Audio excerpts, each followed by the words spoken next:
Ouais, le dilemme que j'ai choisi, c'est s'exposer ou diriger dans l'ombre. Et est-ce que t'as pas un espèce de petit rêve de j'aurais peut-être pu quand même construire Acracy sans m'exposer Non. en disant Et donc, moi, j'ai envie de savoir plein de trucs, qui est qu'est-ce que vous vous êtes raconté pour justifier de rien dire pendant tout ce temps? qu'est-ce que vous foutiez Ça a fait qu'on était en transition permanente. On n'avait pas d'employés sur lesquels s'appuyer, donc toutes les tâches de bas en haut, c'était pour nous. Et donc, la communication, elle est passée toujours à la trappe parce que c'était ce qui nous faisait le plus peur, Ah, tout simplement. ok. Gros syndrome de l'imposteur aussi sur l'accompagnement dirigeant parce que t'es tout le temps au contact de gens super brillants, très travailleurs, qui te challenge beaucoup d'une session à l'autre. Moi, perso, moi, c'est ma technique, c'est le ratio kiff-difficulté, quoi.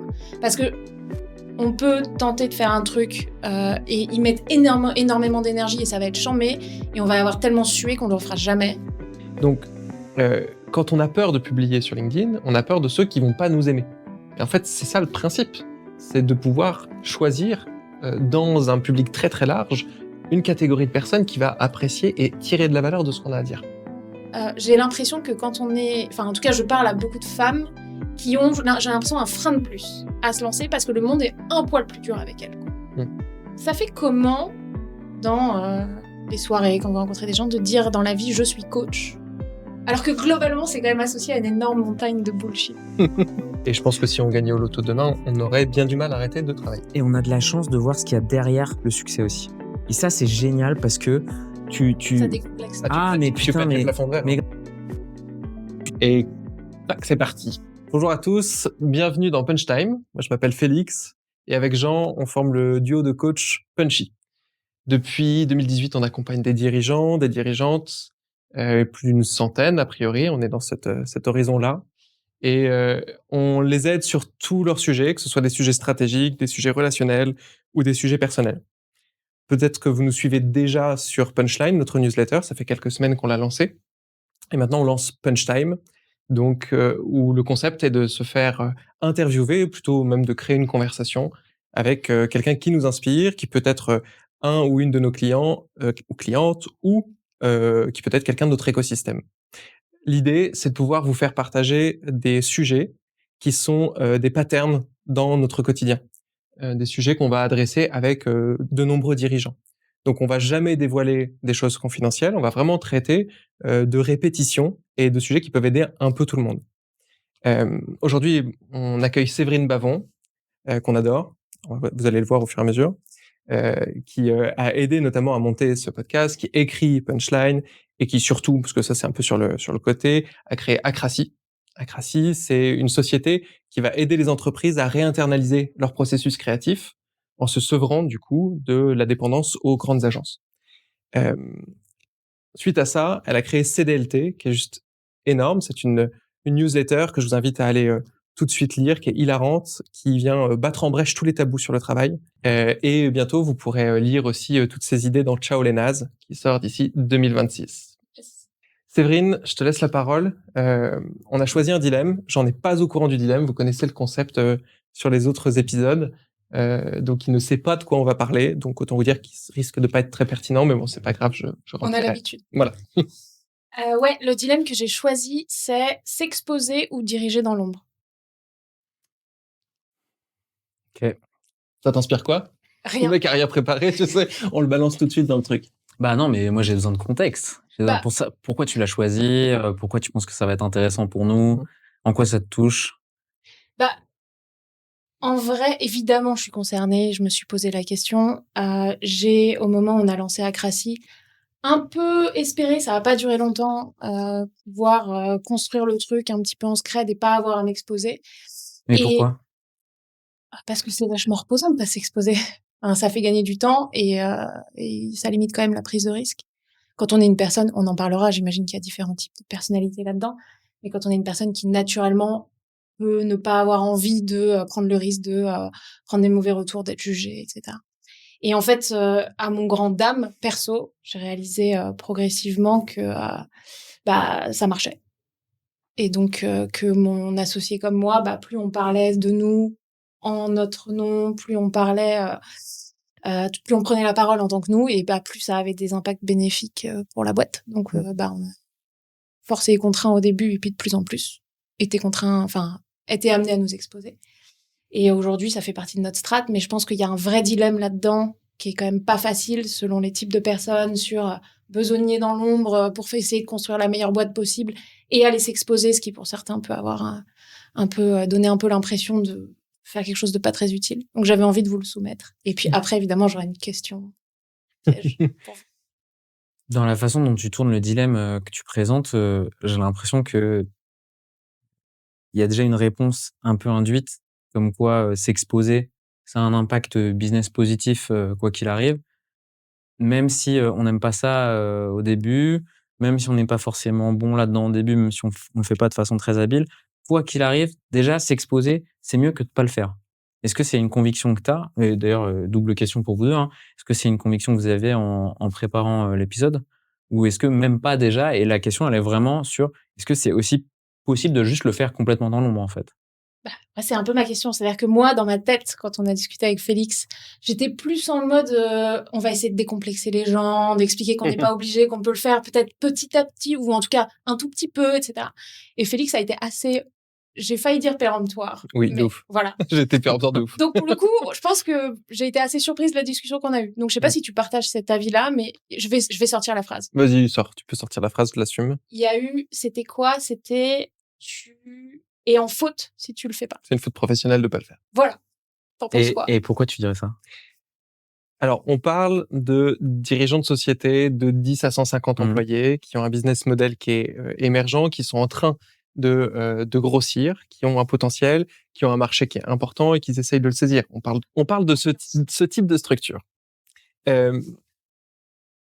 Pour ça, dans un univers où tout se digitalise, où tout se met à distance, on a besoin d'incarner un petit peu les choses. On n'achète pas uniquement un produit, on achète aussi les idées qui vont derrière, la vision du monde qui va avec. Et on a besoin de s'accrocher à une vision du monde qui nous plaît et d'une direction dans laquelle on a envie d'aller. Donc, il faut pour moi qu'une entreprise ait un visage humain, même si une grande partie de ses processus ne le sont pas. Et ça ne peut pas être un employé, c'est pas possible, tout simplement parce que par définition, il est là, mais il est là aussi de passage. Il va circuler, il peut pas prendre cette responsabilité. Ça ne peut être que celui qui prend la tête de la société. Bah, tu vois, c'est ce que tu m'évoques, là, j'essaie de trouver des contre-exemples ou de faire l'avocat du diable dans ma tête, mais ouais, je suis assez d'accord avec ce que tu dis, dans le sens où quand tu commences de toute façon une aventure entrepreneuriale, quand tu es encore une petite structure, tu as besoin de quelqu'un qui t'inspire, de quelqu'un qui drive, de quelqu'un qui porte la vision parce que le bateau, il tangue, tu fais des essais sur ton marché, tu peux faire des grosses erreurs et du coup, faut récupérer et du coup, il y a quelqu'un il faut prendre des décisions, même si c'est collégial, il faut prendre des décisions pour avancer et pour que les gens, qui sont dans un projet encore fragile puissent se référer à quelqu'un qui les porte. Et je me disais, dans une structure qui est plus grosse, où parfois, le produit est totalement dépersonnalisé, où il y a une marque forte, et en fait, tu peux sortir du bois, mais en interne. Il faut aussi pouvoir totalement s'exposer en interne, et quand ça représente des sociétés beaucoup, beaucoup plus importantes, qui sont quand même moins notre cœur de métier.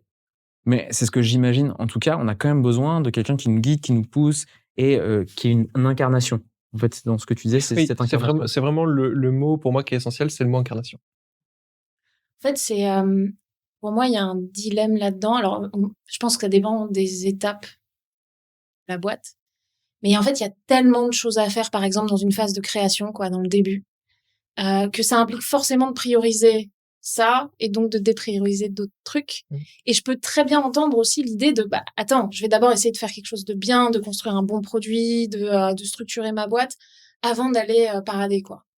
Et est-ce que t'as pas un espèce de petit rêve de j'aurais peut-être pu quand même construire Acracy sans m'exposer? Non. En disant non, mais en disant Mais parce que prenons l'exemple d'Acracy, tu as raison. Acracy, vous êtes parti d'un postulat de départ sur votre marché. Ouais. Je pense que tu peux en parler mieux que nous. Ouais. Oui, en fait, C'était nous, quoi? on était issus d'agences de com, de pub. Et on avait comme l'intuition, c'était 2019 quand on a commencé à réfléchir à la boîte, on avait comme l'intuition qu'il y avait une insatisfaction grandissante presque des deux côtés entre les agences et leurs clients, les annonceurs. Et en fait, on avait l'impression que le secteur évoluait très vite, qu'il y avait des besoins grandissants de production de contenu plus rapide, plus agile, moins cher pour pouvoir répondre à la multiplication des plateformes. Et on avait l'impression que les annonceurs avaient des besoins très clairs et que les agences traînaient un petit peu derrière avec des modèles un petit peu anciens. Et en fait, ce qui se passait dans ce secteur-là, et ça va avoir un sens, après j'arrête de raconter mon truc. Ce qui se passait dans ce secteur-là, c'est que du coup, les budgets se restreignaient côté agence et la variable d'ajustement pour pouvoir produire de plus en plus avec moins, c'était les gens. C'était le temps des gens, c'était l'énergie des gens et c'était essorer les gens pour pouvoir continuer à maintenir un modèle qui structurellement était peut-être un peu moins pertinent qu'avant. Et en fait, ça fait que nous, on est parti du secteur avec de la colère. Je vais pas parler pour Romain, mon associé, mais moi, j'étais à la frontière de l'aigreur parce que je voyais un modèle qui marchait pas et qui abîmait des gens. Et donc, en fait, c'est de en l'occurrence, chez nous, c'est de cette colère qu'on a pris nos premiers angles de communication. En fait. Mon point, c'est de dire que t'as pas besoin d'avoir quelque chose de déjà construit. T'as juste là des choses à dire qui parlent d'un secteur. Et ton objectif à ce stade, au moment où tu lances ta boîte, c'est avant tout d'avoir des clients. C'est d'avoir des cas de figure dans lesquels tu peux expérimenter ton produit. Donc, tu cherches pas à avoir le marché en entier, c'est impossible. Deux, tu pourrais pas l'adresser parce que tu n'aurais pas l'équipe pour l'adresser. Ça pourrait même être catastrophique d'avoir trop de prospects dans un premier temps. Donc, tu cherches à trouver des gens qui vont bien matcher avec toi, donc avec ton état d'esprit. Donc, c'est essentiel que les premiers clients, ils viennent pour toi, pour ton associé Romain, pour la dynamique que vous créez, pour vos idées. Et ça, elles peuvent pas être véhiculées autrement qu'en communiquant. Moi, ce que j'entends là dans la façon dont on est en train d'adresser le thème, c'est que c'est pas une option de pas vouloir s'exposer ou de pas le considérer comme une option intéressante dans un début d'aventure entrepreneuriale, quoi qu'il arrive. Sauf si, évidemment, ça paralyse totalement, si ça bloque, si ça crée des angoisses terribles, mais que c'est de toute façon une option à considérer vite et que j'entends dans ce que tu dis, c'est que, tu es en train de détendre un petit peu le passage à l'action dans le fait que, tu présentes déjà ta façon de voir ton marché et tu le fais toute la journée en appelant des gens ou, en essayant de te faire connaître. 2, ton réseau au début, il est petit et donc tu vas pas t'exposer, même si tout n'est pas le plus pertinent possible, mais tu vas pas t'exposer au monde entier. Et 3, le but c'est pas de convaincre tout le monde, c'est de trouver des gens qui vont partager ta vision, partager, la direction dans laquelle tu vas pour ne serait-ce que, discuter, tu vois? On parle même pas de travailler ensemble, ça serait trop bien de travailler ensemble, mais déjà commencer cette chose-là et j'entends derrière que c'est quelque chose que, n nous comme toi, Séverine, on a fait peut-être un peu plus tard, quand on avait déjà un peu plus confiance en nous, Sûr. plus de conviction, plus prêt peut-être à encaisser ce qu'on projetait de l'image que les gens pourraient penser. Parce que finalement, toi, tu as eu plus de retours, durs parfois dans ta newsletter avec ces DLT. Tu pourras nous en parler et comment ça t'a impacté. Mais, souvent, c'est ce qu'on projette aussi de, potentiellement les mauvaises réactions que les gens pourraient avoir ou alors les peurs qu'on peut avoir d'une mauvaise communication, d'une communication qui paraît décrédibilisante, si je parle de ma propre peur. Mais c'est de se dire: «Bah, en fait, allons-y le plus vite possible, le plus simplement possible, pour aller attirer des gens qui vont partager, notre façon de voir les choses et puis notre façon de travailler». Tu viens d'ouvrir 2 champs que j'ai envie de traiter. Sujet des meufs, on va en parler parce que, quand je vais parler de mon cas, je pense que je vais parler en tant que meuf. Je pense que c'est important. Mais un autre qui me brûle de poser, qui est vous. J'ai l'impression, dites-moi si je me trompe, que il y a eu une vague de communication punchy autour, on va dire près 2020. J'ai l'impression que vous étiez lancé depuis pas forcément longtemps. Puis plus grand-chose. Et puis Exactement. maintenant, C'est parfaitement notre historique. voilà, c'est ça. C'est bien l'impression que j'en avais. Où j'ai l'impression qu'avec la newsletter, vous vous êtes rendu compte que, par effet d'entraînement, et donc voilà quoi, en gros. Ouais. Physiquement, en vidéo quoi, et en audio. Et donc, moi, j'ai envie de savoir plein de trucs, qui est qu'est-ce que vous vous êtes raconté pour justifier de rien dire pendant tout ce temps? Qu'est-ce que vous foutiez? Non, mais c'est vrai. Comment vous l'êtes justifié? Parce qu'en fait, par ailleurs, on le voit, vous êtes à l'aise dans cet exercice-là, vous avez des trucs intéressants à dire. Donc, qu'est-ce qui s'est passé? Alors, je pense qu'on peut raconter l'histoire à deux mains. On va essayer. Quand on a commencé, on cherchait des clients. Donc on a une main chacun. Une main chacun, je prends la gauche. On cherchait des clients. On avait plus de temps. On a commencé en 2018. Je pense que 50 à 60% de notre temps a été consacré à la prospection. On avait fait le choix d'avoir une posture assez claire, assez clivante, de pas de costard, chaussures de montagne, on marche dans Paris et on débrief en jouant au ping-pong pour être détendu. Toutes nos prestats, on les a faites sous cette posture-là. Cette singularité, les idées qui en ont découlé, le fait d'être un peu en décalage, nous a amené aussi pas mal d'opportunités de nous exprimer, qu'on a saisies, qui nous ont amené des clients, cercle vertueux. À cette époque-là, on faisait surtout de la prise de parole en public. Ouais. On faisait de l'accompagnement dirigeant à hauteur de 20% de notre temps et de notre chiffre d'affaires à peu près. Et on les accompagnait principalement aussi sur leur éloquence, pas toujours sur des sujets stratégiques. C'est venu après, en fait. Les sujets stratégiques découlent du fait que je dois être éloquent, donc je dois avoir un message clair, donc je dois être clair sur ma stratégie. Donc, voilà. C'est ça qu'on en est arrivé là. Donc, on a eu des opportunités, on les a saisies, on s'est exprimé. Ensuite, on a eu plein de clients et on s'est mis à bosser dur. On a fait un deuxième choix. C'est qu'on a choisi de pas prendre d'employés. Du tout. Pour aucune tâche. On n'a pas envie, en fait. Moi, je suis accro à ma liberté. J'en ai vraiment besoin. Et premier employé, c'est lui promettre de la croissance, parce que c'est de lui promettre un avenir dans la société qu'on a créée. Donc, c'est lui dire qu'aujourd'hui, tu rentres à tel poste, à tel salaire, mais demain, tu vas avoir ci, tu vas avoir ça. Des fois, c'est pas clair, mais la promesse, elle est implicite. Donc, on se forçait, nous, à aller chercher de la croissance à tout prix.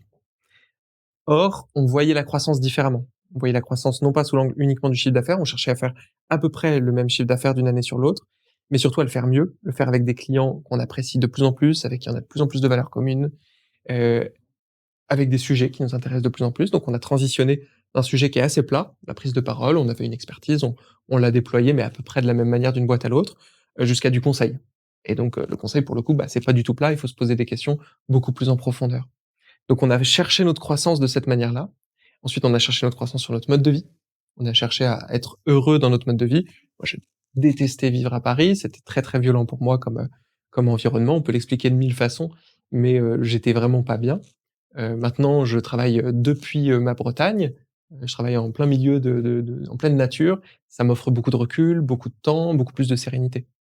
Donc, tout ça a fait qu'on était en transition permanente. On n'avait pas d'employés sur lesquels s'appuyer, donc toutes les tâches de bas en haut, c'était pour nous. Et donc, la communication, elle est passée toujours à la trappe parce que c'était ce qui nous faisait le plus peur. Ah, Tout simplement. ok. Oui. Ah ouais. Oui. Non, mais parce qu'on arrive à un truc, parce De que ouf. j'allais faire un exercice. J'allais demander un exercice qui est de dire à Jean, t'as un coaché qui a une boîte qui est plutôt cool, avec une idée plutôt cool, avec plein de choses intéressantes à dire et qui pourrait quand même gagner justement pour pérenniser son business à communiquer et qui t'apporte les raisons que Félix vient de lister. Tu lui dis quoi? Là, on va parler des cordonniers mal chaussés. Voilà. En fait, j'allais continuer un petit peu dans la veine, ouais, on avait peur, on était en transition identitaire aussi. Gros syndrome de l'imposteur aussi sur l'accompagnement dirigeant parce que tu es tout le temps au contact de gens super brillants, très travailleurs, qui te challengent beaucoup d'une session à l'autre. Si t'es pas pertinent, si tu lui apportes pas de la valeur, la personne, elle peut te dire: «Bah, merci pour tout, mais on s'arrête là» et c'est normal donc tu vois, on a construit une forme de légitimité aussi et puis c'était un nouveau départ entrepreneurial, hem, donc voilà, cette priorisation et ce focus, il est très clair. La peur de s'exprimer, elle est très claire aussi. Moi, j'ajouterais 2 autres choses. J'ajouterais le fait que on a toujours vu ça aussi, soit on l'a mal pensé, soit on l'a pensé en se forçant. Et toi, tu l'as dit tout à l'heure. Elle dit au début, j'ai dû me forcer, etc. Comme s'il fallait se forcer de faire des articles, tu vois, se mettre à la table, on se bloque des créneaux, on écrit des articles, on l'a fait, sous plein de formats. Ou alors même moi, j'ai voulu faire un podcast, mais tout seul, tu vois. En fait, j'étais pas content du résultat ou pas content du truc parce que l'intérêt, c'est de le faire ensemble aussi, tu vois? Là, le format A3, il est trop sympa. Le seul brief qu'on a, c'est d'essayer d'abord de prendre du plaisir ensemble et ensuite on verra ce que ça donne. Donc c'était aussi mal pensé parce que c'était pas pensé sur le moteur de quelque chose dans le chemin qui nous fait du bien. Je pense qu'il y a une dernière chose qui était mal pensée, c'était qu'on n'avait pas, la bonne finalité, le bon objectif. On voulait, on se projetait à faire de la communication pour avoir des nouveaux clients Mmh. et pour se dire: «Ça va être une forme de marketing inbound» et cetera. Certes, c'est un peu le cas, mais c'est pas du tout la finalité qu'on cherche aujourd'hui. Aujourd'hui, la finalité, elle est beaucoup plus dans, le fait de, partager des choses et mettre des mots sur des choses que nous, on voit tout le temps en accompagnement, mais qu'on peut pas communiquer parce qu'il y a confidentialité dans les échanges qu'on a avec nos clients. Donc là, par ce, média-là, on peut s'exprimer, on peut partager à d'autres gens et c'est une envie qui est profonde. Enfin voilà, cette envie de partager. Ça nous sert également, les articles de la newsletter Punchline, comme articles qu'on peut recommander dans les accompagnements dirigeants pour aller plus rapidement sur des thématiques qu'on a pu poser. Et également, on espère que, ces enregistrements-là vont nous permettre aussi d'accélérer certains accompagnements sur des thématiques spécifiques et d'une certaine façon, on avait un sentiment fort de gâchis de tout l'enseignement, tout l'apprentissage qu'on peut avoir avec des dirigeants, de devoir le garder pour soi-même et le problème, c'est que tu enchaînes les accompagnements. Tu les enchaînes, semaine après semaine, mois après mois et l'obsession que tu as sur une thématique spécifique dans un accompagnement, bah, tu la perds un peu, tu perds un peu en finesse parce qu'il y en a une nouvelle, qui vient se substituer à celle-ci et plusieurs en même temps, sur plusieurs accompagnements. Même si on fait attention à pas avoir trop d'accompagnements, à avoir des semaines équilibrées. Notre équipe de vie, c'était un élément de communication qu'on avait en 2018. On l'a toujours gardé, c'est super important, mais voilà, je dirais qu'il y a ça aussi qui a compté dans le fait que on a eu un moment où on n'a pas communiqué, ouais. Un long moment. Dans ce cas, je pense que ça peut être un bon moment pour passer un petit peu sur le comment, en tout cas sur, trancher, prendre la décision et commencer doucement à parler de mettre en œuvre et de voir comment on fait. Parce qu'il y a pas mal de choses, je trouve, intéressantes qui se dégagent, de ce que tu viens de dire et notamment un de mes chevaux de bataille. J'imagine qu'on dit chevaux de bataille. Quand on en a plusieurs, oui. Ouais. Qui est de trouver le sweet spot sur le truc qui est pas trop compliqué pour toi à faire et qui te fait un peu kiffer. Moi, perso, moi, c'est ma technique, c'est le ratio kiff-difficulté, quoi. Parce que on peut tenter de faire un truc et y mettre énormément d'énergie et ça va être chambé et on va avoir tellement sué qu'on le refera jamais. J'imagine que vous avez connu ça. Ça, c'est un de mes persos, c'est un de mes mantras. Je sais pas si vous, justement, ayant aussi vécu, et c'est cool, merci d'avoir partagé aussi cette partie-là de votre expérience à vous, parce que ça donne de la force aussi au fait que vous ayez été péremptoire au début. Mais là-dedans, vous diriez justement, parce que j'imagine qu'il y a différents types de personnalités, il y a des gens pour qui c'est naturel, et je pense que c'est pas forcément à eux que là on s'adresse. Quel conseil vous donneriez, ou en tout cas sur quoi vous recommanderiez de se centrer justement quand on s'attaque à cet Everest de parler en son nom? Je te laisse répondre. Vas-y, je t'en prie, Je non? dirais juste une conviction, je pense pas qu'il y ait des gens pour qui ce soit naturel. Ah ouais? Non, je pense pas. Ça peut être plus facile, peut-être si on est moins complexé par ce que la société nous renvoie de notre image, spontanée. Mmh. Donc on peut avoir un écart plus, proche entre ce qu'on pense être un attendu de quelqu'un qui va communiquer Mmh. et Oui, oui. comment on se perçoit. C'est intéressant. Oui. Voilà, il peut y avoir un écart et ça rejoint la question que tu posais juste Ouais. avant. Mais je pense pas que ce soit naturel. Je pense que pour tout le monde, ça demande de travailler. Ça demande de s'exposer, ça demande de se dire: «Il y a des gens qui vont m'aimer, il y a des gens qui vont pas m'aimer, il y a des gens qui vont me critiquer». Et je vais dire des bêtises. Je vais devoir, revenir sur mes bêtises et réfléchir et tout ça à vue. C'est en fait, c'est fatigant d'avance et on le sent tous quand on pense que c'est le moment d'aller communiquer, quoi. Donc pour moi, si on se dit: «Il y en a pour qui c'est naturel, pour moi c'est chaud», on crée une espèce de complexe de: «Du coup, je vais peut-être pas le faire» ou alors: «Faut que j'attende le bon moment» et tout ça. En fait, non, c'est un outil de travail. Mmh. Aujourd'hui, je trouve que c'est encore plus important, non pas parce qu'on a les outils pour, véhiculer l'information, peut-être aussi, mais surtout parce que tout est très digital, tout est très mis à distance. Donc remettre de la chair, quoi. Ça, c'était mon obsession de tout à l'heure d'incarner. Moi, il y a plein de choses, je pense, à prendre en compte. Mais ça fait un peu une bonne métaphore de, ça peut à mettre en comparaison avec, c'est quoi les choix en tant qu'entrepreneuse, en tant qu'entrepreneur dans ton quotidien aussi, tu vois? Le sweet spot entre, ratio, kiff, difficulté, je m'attaque à quel projet, pour quelle difficulté, comment je me fais aider, est-ce que je prends des gens pour m'aider pour ce truc-là et tout. Je pense que un objectif, très clair, arriver à ce que dans le process, ça fasse du bien sans que ce soit trop coûteux et je pense après, dans la communication, c'est, être content de l'objet qui sort et que ça puisse servir, pas comme un truc jetable. Dans la newsletter Punchline, je le prends vraiment comme presque comme des chapitres de bouquins ou comme des fiches mémo qui peuvent être dégainables, des morceaux de méthodo, tu vois? Et ces temps-là, comme des moments où on va pouvoir synthétiser des patterns qu'on a vus, je parle de moments de vidéo, des moments qu'on a vus dans différents accompagnements et qu'on va pouvoir porter de façon presque plus convaincante et de façon peut-être plus ludique qu'un article assez long et parfois rébarbatif à lire, comme on n'a pas beaucoup de temps à y consacrer. Il y a un truc qui m'intéresse, tu vois, dans ce dont on est en train de se parler, c'est que parce que pour être précis et rentrer un peu dans le concret, quoi. Quand on imagine communiquer et s'exposer en tant que dirigeant, on imagine tous le post LinkedIn. Hier, j'ai parlé à un SDF dans la rue. Voilà ce que j'ai appris, c'est incroyable, quoi.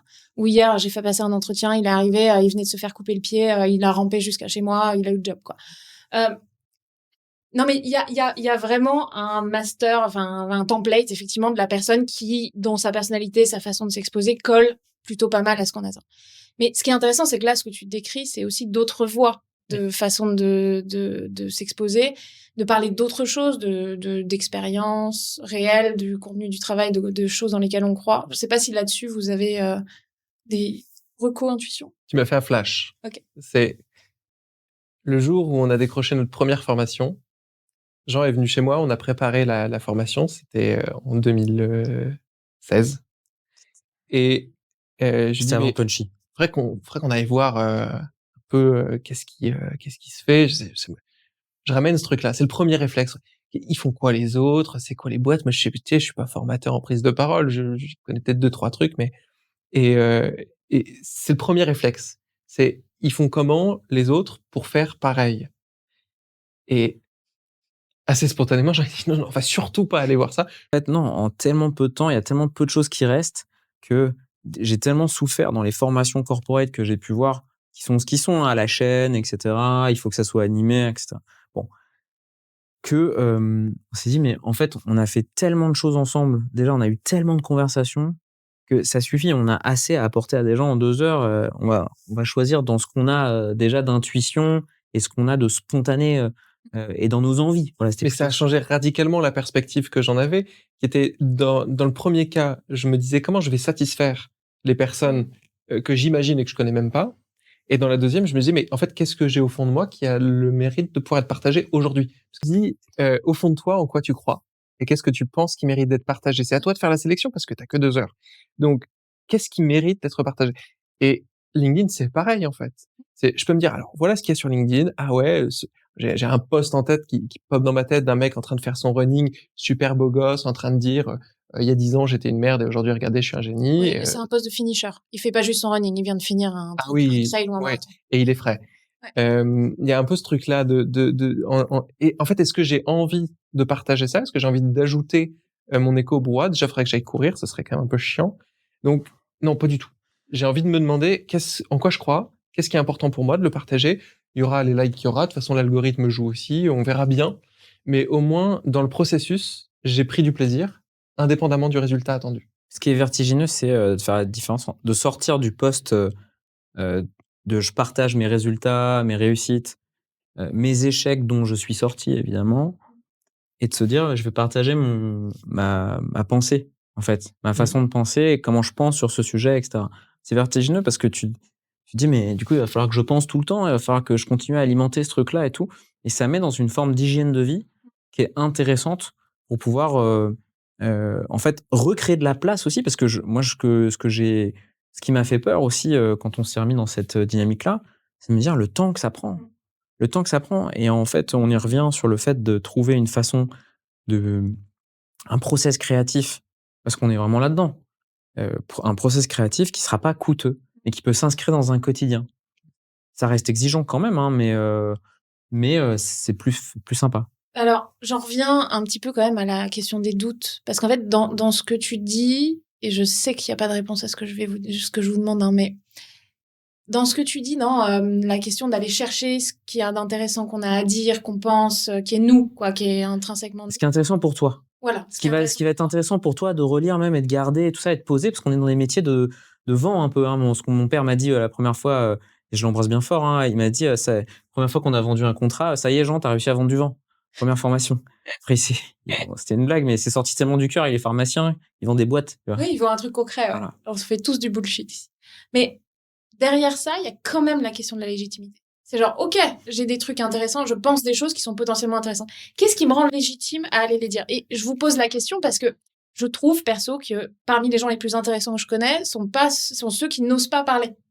Donc en fait, comment on travaille ce truc-là? Parce que je pense que c'est l'un des freins un peu clés. C'est genre, pourquoi moi j'irais parler? Et notamment chez les meufs. Il y a plein de métaphores pour ça. Celle qui me vient en tête, c'est qu'est-ce qui te rend légitime à appeler la police si t'es témoin d'un crime? T'es là, quoi. Ouais. T'es là. C'est juste ça. Et on est légitime par définition parce que qui peut parler à ta place de ce que tu fais, de ce en quoi tu crois? Qui peut incarner la société que tu as décidé de créer? Tout d'un coup, tu te dis, tiens, je vais quitter la sécurité du salariat où ma trajectoire est toute tracée pour aller prendre des gros risques et créer ma boîte, etc. Tu as forcément un truc fort qui a créé l'impulse. Et cette chose-là, elle mérite d'être vue parce que c'est ça qui va mettre en valeur après ta dynamique. Donc, juste, qui peut le faire à ta place? Si tu regardes autour de toi et qu'il y a quelqu'un qui peut le faire à ta place mieux, peut-être t'es pas légitime, tu vois. Faut se poser la question. Mais s'il y a personne, c'est peut-être que c'était à toi de, voilà. Ouais. Moi, je pense qu'on peut, en complément de ce que vient de dire Félix, je pense qu'il faut aussi se faire aider. Quand on est bloqué, il faut se faire aider, faut se faire coacher, faut avoir un psy, par puncher évidemment, faut avoir un psy potentiellement. Nous, on se fait accompagner et ça nous aide énormément. Faut se faire accompagner dans la création aussi du contenu par quelqu'un comme toi qui peut nous interviewer, qui peut mettre aussi en valeur certaines choses qui, pour nous, n'ont plus de valeur parce qu'on les voit tout le temps et qui peut se réémerveiller de certaines choses qu'on peut dire, qui peut mettre en forme si c'est ça notre difficulté. Je pense qu'à un moment, faut essayer de se dire, bah, si j'y arrive pas tout seul, je vais me faire aider, mais je vais aller sortir ce contenu pour une raison qui m'intéresse vraiment en tant que tel. Que le contenu m'intéresse, mais pas forcément que le résultat du contenu, de ce que ça va générer, etc. Ah oui, parlons-en du résultat. Parce que, intrinsèquement, se lancer dans une démarche de s'exposer, de communiquer, ça implique de commencer par parler dans le vide. Oui. Globalement, de se taper flop après flop le temps que les algos prennent, que le bouche à oreille prenne, etc.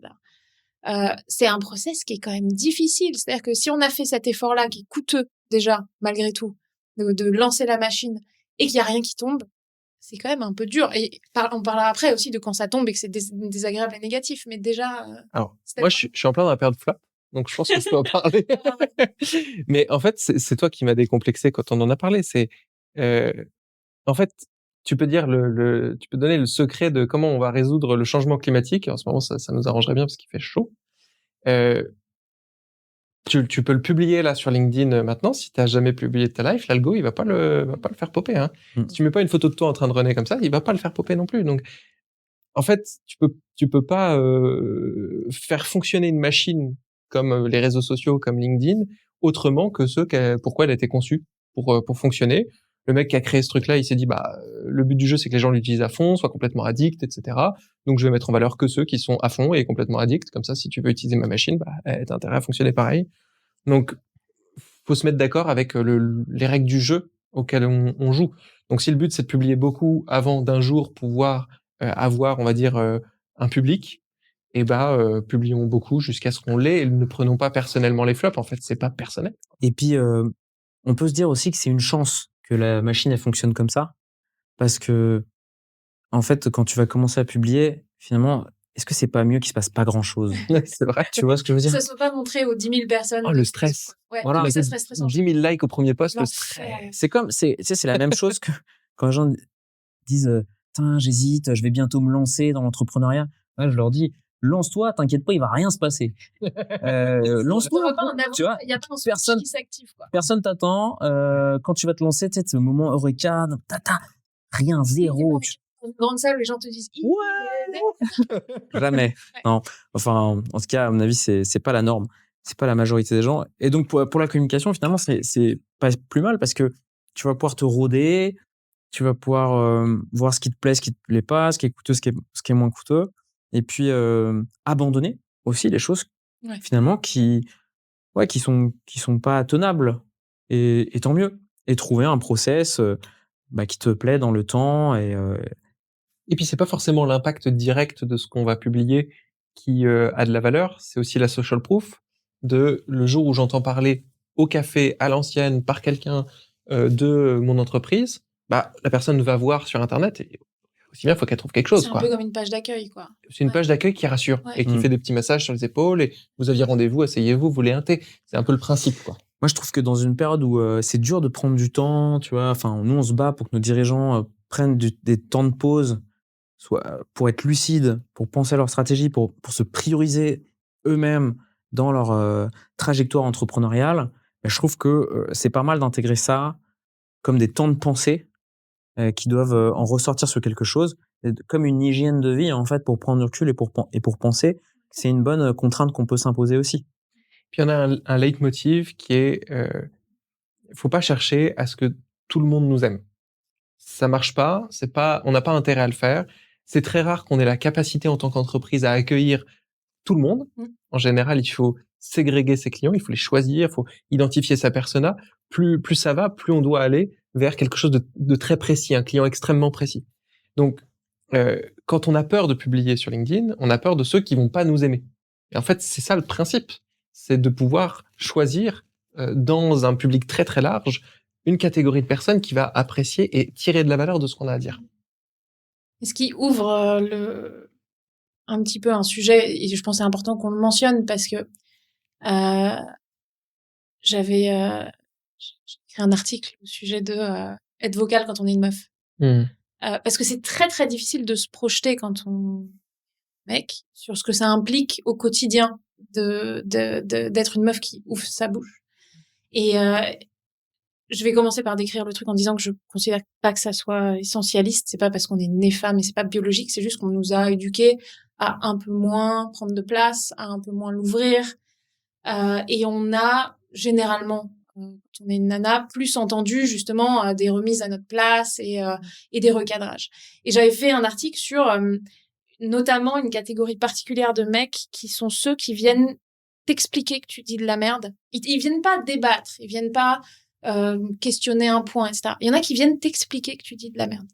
Foncièrement, genre, je pense qu'ils le feraient pas à un autre mec. Il y a vraiment un truc genre petite chose. Je vais t'expliquer. Et ça m'est arrivé, genre des devs qui m'expliquent le marketing. Enfin, on est vraiment sur.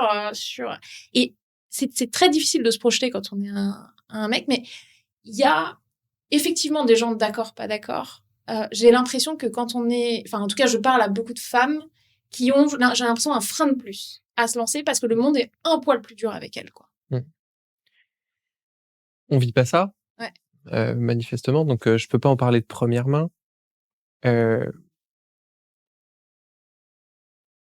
Je pense que quand on s'exprime sur les réseaux sociaux, on parle de conviction. Donc on va dire des choses auxquelles on croit. Par définition, une conviction peut s'opposer à une autre. Il y a forcément débat dessus. On n'est pas, on va pas sur LinkedIn publier pour essayer d'exprimer une vérité.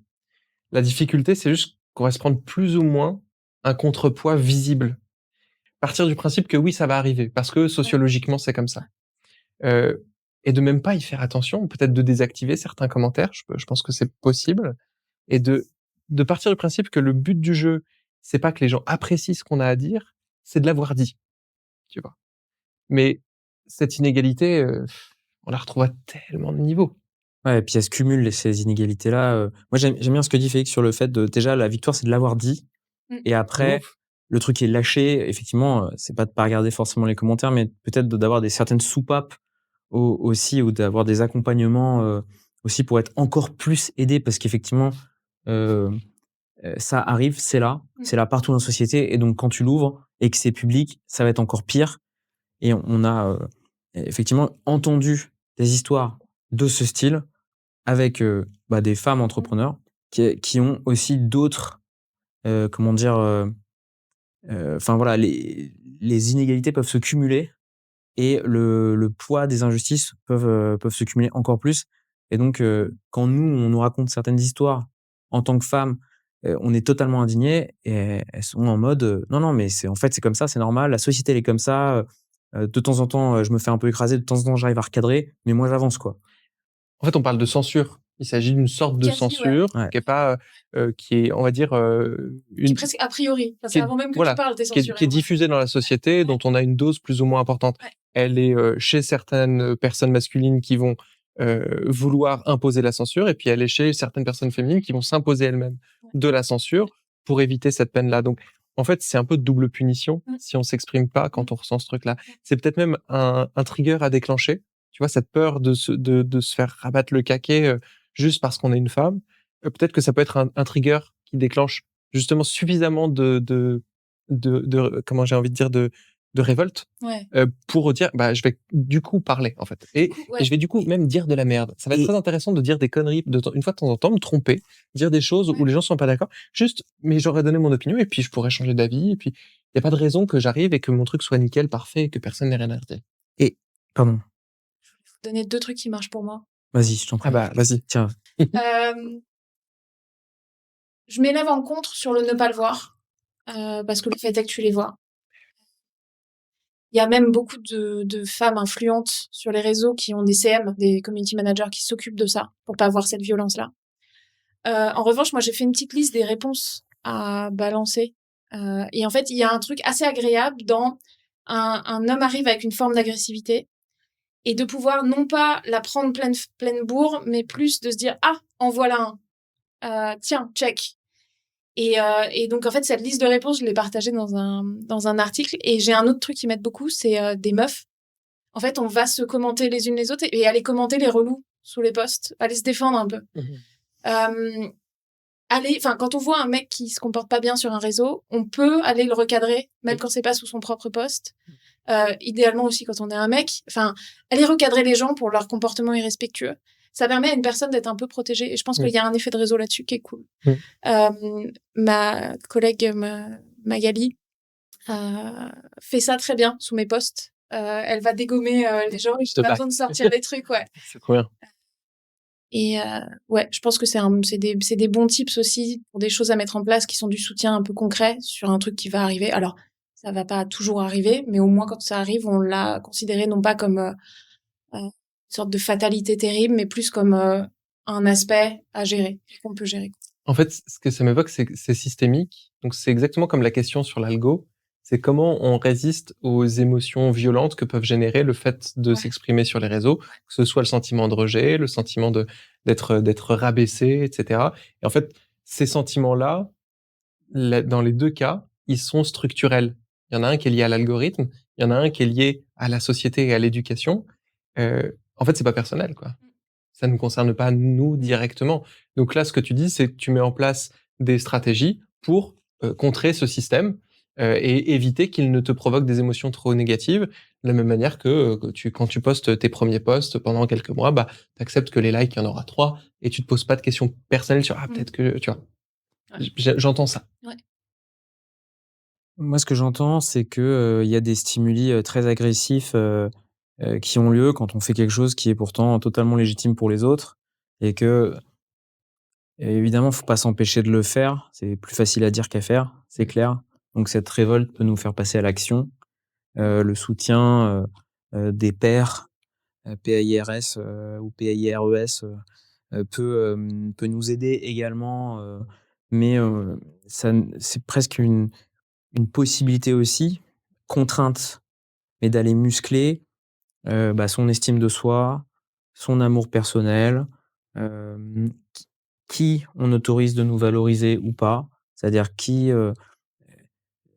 pour nous, c'est important que ça soit l'avis de qui, on a envie de briller dans les yeux de qui et de le choisir et si on c'est difficile de dire ne pas donner d'importance aux gens qui vont vous envoyer de l'agressivité parce que ça génère des émotions qui sont fortes. Toutefois, on peut aussi essayer de muscler, hem, le poids du regard des gens qu'on aime vraiment, et ça va nous aider aussi pour aller chercher, soit une forme d'ancrage intérieur plus fort, soit de réconfort aussi et de se dire qu'à ce moment-là, il faut aller chercher de l'aide, il faut aller chercher ce soutien plus rapidement et il faut être entouré. Tu parles de ce qu'on appelle le référentiel interne et le référentiel externe, c'est-à-dire je me juge à l'aune de mon propre regard, de mes convictions, de mes croyances, et je me juge à l'aune du regard de l'extérieur, de ce qu'il me renvoie. Et parfois, on note chez certains de nos clients un déséquilibre à cet endroit-là, qui est un référentiel interne trop développé, donc quelqu'un qui ne se fie qu'à sa propre opinion, qui n'a même plus d'intérêt pour ce que pourraient penser les autres, etc., qui se coupe en fait complètement de la relation. Souvent, c'est des cas assez graves aussi, hein. C'est problématique. Et dans l'autre cas, beaucoup plus fréquent, et qui est plutôt ce dont on parle, référentiel externe, je surpondère l'avis des autres, je dévalorise mon propre avis. Ce que j'ai ressenti en ayant relu mon post et le commentaire en dessous le défonce complètement. Je sais plus pourquoi je croyais en ça, et tout ça se détériore. Donc muscler le référentiel interne quand on est fragilisé par l'extérieur. Et ça marche dans le cas où on a le commentaire, mais ça marche aussi dans le rapport qu'on a à notre contenu qui est laissé. Si on est OK avec ça, si on est vraiment aligné avec, finalement, il va vivre sa vie et on sera OK avec ce qui sort. Mais ça marche aussi en tant qu'entrepreneur quand on a notre vision. Si le premier qui passe nous dit qu'il n'est pas d'accord avec la vision, n'est pas d'accord, bah, le problème, c'est qu'on accorde trop d'importance au référentiel externe et qu'on a notre référentiel interne qui est pas assez musclé. Donc, c'est important évidemment d'avoir une balance entre les deux, mais dans des métiers qui sont très exposés, où il faut avoir des convictions, où il faut tenir un petit peu dans le cap dans la tempête, ce référentiel interne, il est très, très important à avoir de musclé et de sain. Hyper bien. Je sais pas si j'ai d'autres questions. Moi, je pense que Bah, j'ai fait le tour de ma petite liste. Hein. Alors, on peut peut-être aller sur les uppercuts. Allez, hyper cool. On fait Quelques pas la questions. punchline finale. J'avoue, j'ai pas. Ah, punchline finale si tu veux. Commençons par la punchline finale. Très bien. Qu'est-ce qu'il y a T'as raison. Bah, moi, je veux bien commencer. Déjà, merci pour le dilemme et ce thème, tous les deux. Moi, j'entends que il n'y a pas de meilleur moment lorsqu'on est entrepreneur pour communiquer que maintenant, que c'est communiquer, ça prend du temps. Ça prend intérieurement du temps et ça prend à l'extérieur, quand on communique, du temps pour que ça fonctionne. C'est un process un peu pour prendre sa place de façon identitaire. Évidemment, il y a le prétexte de la société, de la pain qu'on adresse sur le marché, mais je pense que on peut dire beaucoup, beaucoup d'autres choses que juste parler de son business, parler de sa pain, on peut parler de sa trajectoire. Et il faut le voir comme un outil de rencontre de personnes avec qui on a vraiment envie de travailler, avec qui on serait content, comme des bouteilles à la mer ou comme des panneaux de signalisation de voilà, moi je pense comme ça, je pense comme si vous avez envie qu'on bosse ensemble, qu'on se rencontre, c'est le moment. Et évidemment, ça va avoir des impacts business encore plus, mais ça, faut un peu laisser faire les choses et faire confiance au process. Je dirais que quand on est entrepreneur, on a du pouvoir. Homme ou femme, c'est pareil. On a des employés qui nous regardent, qui ont choisi de travailler pour nous, pour des bonnes ou des mauvaises raisons. On a des investisseurs, on a des clients, et on a une posture sociale valorisée par défaut. Voilà, on est entrepreneur, déjà on est courageux, déjà on est créateur, déjà peut-être on est riche, c'est aussi une idée. Du coup, ce qu'on a à dire va avoir un écho. Voilà, ça va donner un point de repère aux gens. Donc il y a une forme de responsabilité à cet endroit-là. Ne rien dire, c'est, je pense, se cacher de cette responsabilité, c'est se méfier de ce pouvoir, sans doute aussi des bonnes raisons. Philosophiquement, ça se travaille, mais ça me paraît essentiel de s'en saisir. Tu nous as bien challengé parce que tu as raison. Pendant longtemps, on s'en est complètement éloigné. On peut s'excuser derrière plein de trucs, mais je trouve que ça fait sens de donner sa voix à sa démarche, et ça permet de renforcer aussi sa démarche. Sur ce que vous dites, c'est que vous répétez et qui est vrai sur énormément de sujets, qu'il y a personne de plus légitime que toi pour parler de ta boîte. A priori, c'est toi qui l'as créé, tu l'as porté pour des raisons, etc. Personne ne le fera mieux que toi vu que c'est ta boîte, globalement. Et je pense qu'il y a quelque chose d'assez libérateur dans ce truc-là, qui est genre, ça sert à rien d'essayer de faire comme les autres, d'essayer de coller à des modèles de ce qu'on voit partout. Il y aura rien de plus vrai que le truc qui est vrai pour toi. Et si le truc qui est vrai pour toi dans ta façon de communiquer, c'est de parler de trucs hyper techniques ou de trucs hyper philo ou peu importe, le truc qui t'anime toi et le truc le plus légitime qui puisse être dit. Évidemment, il y a des strates de com à faire, mais au fond, ça part de toi et il y a pas mieux. On attaque avec l'uppercut. Vas-y, je t'en prie. Question 1.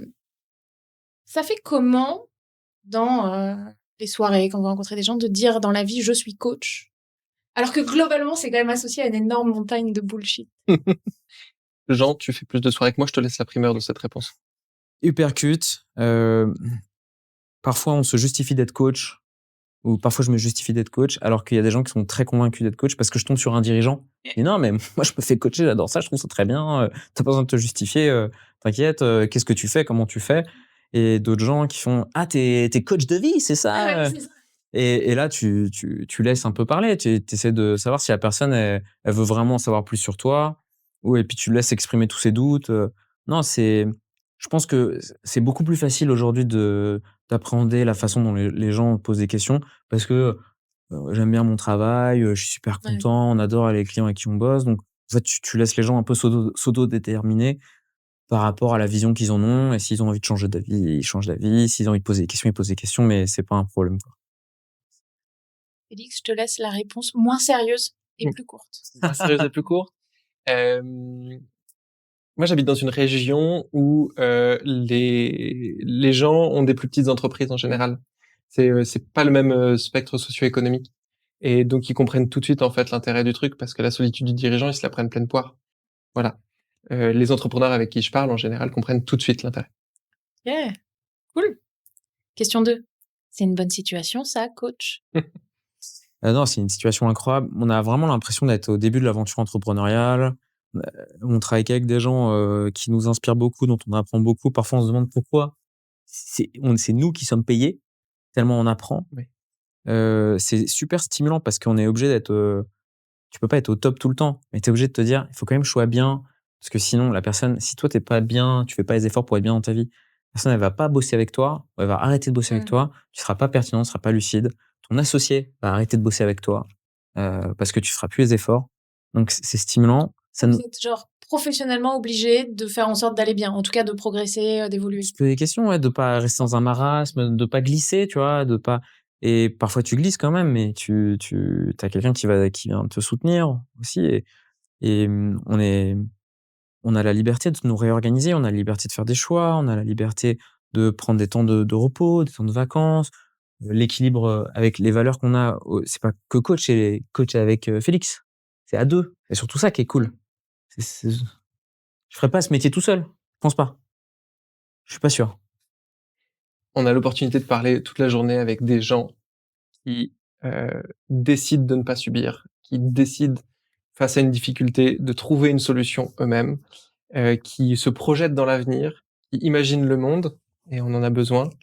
On a trop de chance, ça nous nourrit énormément. Donc oui, on a la chance d'être payé en parallèle de ça, mais c'est un chemin extrêmement nourrissant. Et je pense que si on gagnait au loto demain, on aurait bien du mal à arrêter de travailler. Et on a de la chance de voir ce qu'il y a derrière le succès aussi. Et ça, c'est génial parce que Ça décomplexe. mais putain, mais grave. Et tu te dis, mais tu vois des gens qui ont fait des exits et qui sont malheureux comme la pierre. Tu vois ce qu'il y a derrière le succès social. Et en fait, tu te dis, mais putain, qu'est-ce qu'on est bien. Qu'est-ce qu'on est bien. Ça te permet de faire plein de choix et tout. Ça, c'est une chance très forte. Ça reste quand même hyper positif, donc je vais vous poser une question négative. Parce que ça va. C'est contradiction. Les bons sentiments, ça Vas-y. ça vous est déjà arrivé dans un accompagnement, à un moment, de vous rendre compte que ça allait pas marcher, ou qu'on vous dise que ça marche pas, et que ça soit vrai? Qu'est-ce qui se passe? Alors, réponse rapide, ça va être compliqué. Des fois... Bah, vous avez pas réussi jusque-là. Non, on n'y arrive pas. On n'y arrive pas du tout. Ok. Nous, notre but, c'est d'accélérer des processus qui, de toute façon, ont lieu. Mais parfois, ils peuvent avoir lieu sur 15 ans. Donc, c'est ça l'idée, c'est de pouvoir les faire accélérer sur 3 semaines. On fait un travail que les psys ne font pas par déontologie, parce qu'ils prennent des risques avec leurs patients. Nous, on travaille avec des gens qui sont solides, qui ont des piliers économiques, qui ont des piliers sociaux, qui ont des piliers qui les protègent d'être déstabilisés. Donc, ils nous demandent de venir les secouer. Parfois, on secoue trop fort. Et on est payé pour. Il n'y a pas de problème, c'est le deal avec nos clients. Simplement, ça se manifeste de diverses manières et parfois de manière indirecte. Une personne qui tout d'un coup n'a plus envie. Elle n'a plus envie de travailler. Ça arrive rarement, parce que c'est une question de dosage et c'est à nous de trouver ce dosage-là.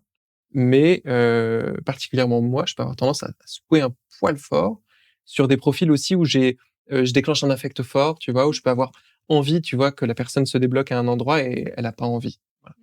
Donc c'est arrivé, c'est quoi, c'est du 5% du temps, mais ça peut arriver.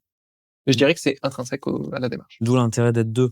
Parce que dans ces moments-là, on peut le débriefer. Moi, je vais avoir tendance à être plus patient et à me dire non, t'inquiète pas, ça va se débloquer, faut laisser du temps. Des fois, Faut laisser du temps. c'est sûr. Et non, mais les trucs qui peuvent mal se passer. Effectivement, j'étais en train de me demander qu'est-ce qui peut mal se passer chez la personne qu'on accompagne, mais en fait, parfois, ça se passe mal chez soi-même. L'accompagnement se passe bien, mais on vit un drame intérieur qu'on ne peut pas dire. Une des personnes te prend en grippe. Ça arrive. Par rapport à l'autre, en fait. Tu sais pas pourquoi. Et nous, on débrief, on se dit, mais je me suis fait éclater. Et t'aimes pas. Je me suis fait éclater là, dans cette session-là. Non, mais voilà, il y a des trucs parfois qui sont un peu des drames parce que tu représentes une projection que la personne a et à laquelle elle ne veut pas s'associer et elle va plus s'accrocher sur l'autre. C'est difficile, mais bon, ça fait partie du truc. Donc, oui, ça fait partie de notre job aussi. Ouais. Donc, on se fait un peu de la calinothérapie tous les deux, et puis ça permet de bosser sur soi, de pas prendre les choses personnellement. Mais oui, on se construit quand même. Et puis, c'est des gens qui ont une certaine aura. Donc, voilà. Hyper bien. Ouais, on a plus que dépassé, donc je propose d'arrêter mes questions hypercutes. Ok. Merci beaucoup. Merci beaucoup, Céline, pour tes questions. J'espère que cet épisode vous a plu, qui vous a permis de trancher sur le sujet dont on a débattu. Il n'y a pas 12 options. Hein. Je vous invite à nous retrouver sur LinkedIn, à nous retrouver sur Punchline, donc sur punchline.kessel.media, et à liker et à partager si ça vous a plu. Enfin, si vous en êtes encore là, soit vous êtes maso, soit ça vous a plu, donc faut liker. Je rajoute un petit merci à toute l'équipe d'Exa, Pauline et Tanguy pour la technique super, Quentin pour l'accueil, et toute l'équipe. À la prochaine alors. À la prochaine. Salut.